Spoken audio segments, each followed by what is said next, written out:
বছরের এই শেষ দিনে এসে অনেক মানুষকে ধন্যবাদ জানানোর আছে। আপন সেজে পিছনে হিংসা করা মানুষগুলোকে ধন্যবাদ, কথা দিয়েও মন ভেঙে দেওয়া মানুষকে ধন্যবাদ, নানাভাবে ঠকানো মানুষগুলোকে ধন্যবাদ। আপনারা এসব কিছু না করলে অনেক কিছুই শিখতাম না। এভাবে আমাকে মন থেকে স্ট্রং করে দেওয়ার জন্য আপনাদের মন থেকে অসংখ্য অসংখ্য ধন্যবাদ সবাইকে।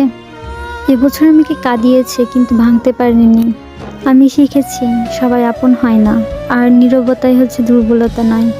নতুন বছরে কাউকে দোষ দিই না, শুধু নিজের শান্তিটুকু আগলে রাখবো। যারা আঘাত দিয়েছে তাদের ক্ষমা, আর যারা থেকেছে তাদের জন্য অনেক কৃতজ্ঞতা। বছর শেষ কিন্তু আমি শেষ হইনি। আঘাতগুলোকে অভিজ্ঞতা বানিয়ে নতুন বছরে আমি হাঁটবো। আর একটু সাবধান এবং অনেকটা শক্ত হই। নতুন বছরে নিজেকে বাঁচিয়ে রাখাটাই অঙ্গীকার। আগামী বছরটা আমার জন্য। হ্যাপি নিউ ইয়ার সবাইকে।